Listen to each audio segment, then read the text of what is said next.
about the first two quarters, how you guys seen it kind of came on sluggish, and then kind of picked up late in the third and fourth quarter? Yeah, I think if you would have watched us play out of the opening break, you would have said sluggish. I would sort of characterize how we played tonight, like we were just tight, wound up, anxious, because I thought we were playing hard, we were competing, but we were also very loose with the ball. We were turning it over and missing opportunities, didn't play with a lot of poise in the first half. Second quarter was better, but I think we settled in a little bit as the game went on. And then also looking at the fact that Candace and Nneka 11 for 14, 11 for 15, can you talk about their performance tonight? Yeah, those two, and if you add Jantel in there, the three post players, you know, I think they were like 27 for 38 or 28 for 37. I mean, it's just extremely efficient. And yeah, obviously Nneka and Candace were playing at a real high level. They have good chemistry with each other. Both really good passers. Obviously Candace, you know, her ball skills are really good, so she can play more facing the basket. But you know, they played in the middle of the floor and did a lot of good things. Jesse Dr. Los Angeles Times. Candace gave you guys a big look in that second quarter particularly. Was there anything specific that was working for her at that point in the game? Well, you know, when she handles the ball in the middle of the floor, there's a lot of things, a lot of positive things that can happen, and not just her scoring. You know, she can distribute, you know, in a high-low situation. She can finish in a high-low situation. She can attack the rim, and then she has weapons on both sides that she can go and get in two-man game with. And you know, she's locked in and ready like she was tonight. There's a lot of great things that can happen. So we just hopefully can learn some things from tonight and get ready for the next one. Coach Steve Finley, Coach City News. Nneka, been playing like this all year. Have you ever seen a player play at that level consistently like that? I really haven't, you know, just the thing that's just so eye-opening to me, and I've been around this game a lot, is just how efficient she is. You know, just her shooting percentage. And a lot of it's around the rim, but you know, she's worked on her game. She's shot, you know, 60% from the three-point line. She shoots 80% from the free throw line. And she plays so hard, so competitive. And there were a couple times tonight, she's around and you know, there's a loose ball and there's, you know, 3 or 4 or 5 people around, and she comes out with it and sticks it in the basket before anybody can really react. And so to answer your question, I really haven't. I mean, I've coached a lot of really good players, you know, and they're all different. And the one characteristic I would say that, you know, if you're going to be an MVP player, like Lauren Jackson, Nneka McCrae, when I coached in the ABL, there's just they play with such intensity and great focus, and they're hungry to have success. And so you've seen that all, like you said, we've seen it all year long with her. It's not just every other game, it's every game. It's like that. And I'm sure that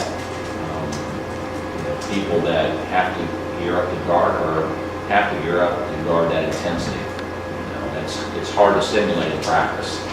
So when it comes at you like that, it'll put you on your heels. Coach Rico Cabrera for the sports team. First of all, congratulations on being awarded Coach of the Year at the AAE system this year. And today's game, certainly in terms of being patient on your offense and the half court, certainly paid big dividends what we saw in the game.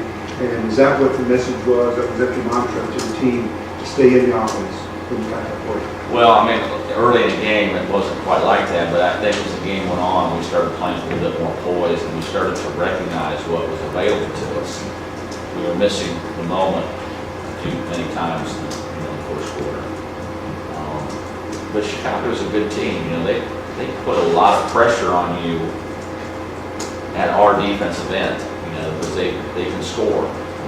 And so you know, you have to beat them, you have to be able to play two speed. You have to be able to play in transition because you might get some of those opportunities because they're going to shoot quick.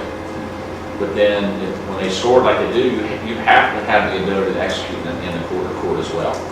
And I thought we did a pretty good job of that as the game went on, of you know, taking advantage of our opportunities where we felt like we had a mismatch.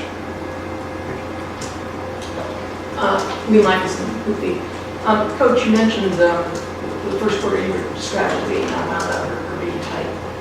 Do you think that that's at all attributable to the new playoff format and the layoff and so forth? And what would your evaluation of that be overall? Well, we went through a 5.5-week break at Olympics. We were in the middle of a 9-game road.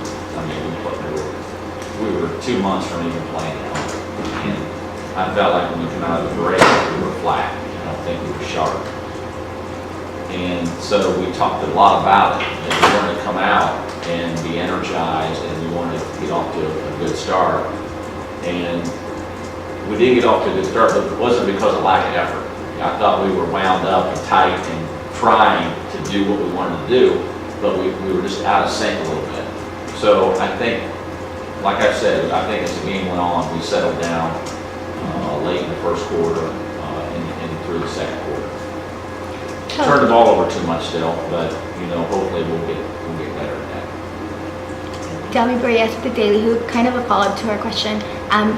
Last time we spoke, you emphasized that you wanted to switch the structure of your practices and you really wanted to create a game-type environment. What did you do different and what was your main focus? Yeah, we cut the practices back in regards to length, and we did much more scrimmaging. Just more game-like situations, not so much drill work, breakdown work, more 5-on-5 scrimmaging. I think it helped us, you know, get into the groove a little bit better. But you know, the one thing we also have to remember that anytime a team is going into the playoffs, they're going to be ready. They're going to have a focused tone. So I thought our team was ready. Thought we were energized. They did a good job in our scout report, absorbing the information we gave to them, and thought we performed pretty well. Now that's game one. There'll be a total different situation going with game two because both teams will make adjustments, and so we'll just have to be ready to go again. Coach, last question, well, question for me. Last time we saw the Sparks at home in Denali, there was a tweak, was it on canvas? We couldn't tell whether it was her ankle or maybe a calf. The 12 days, of course, obviously giving her a lot of rest.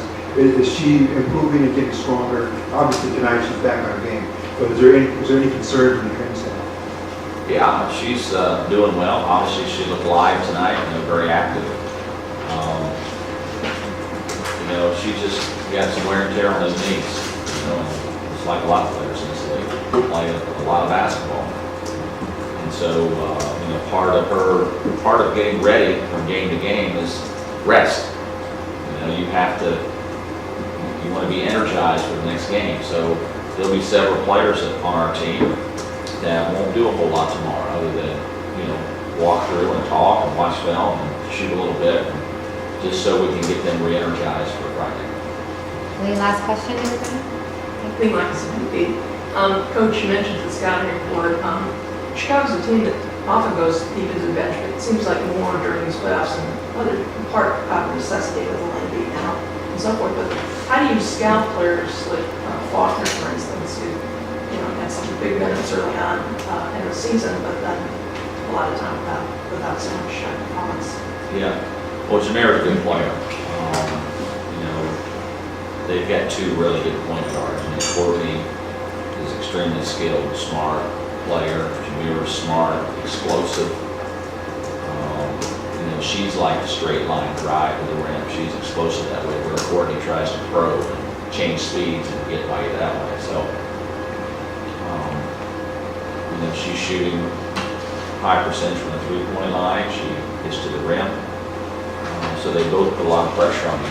They've got really good players, and yeah, they are different without Elena.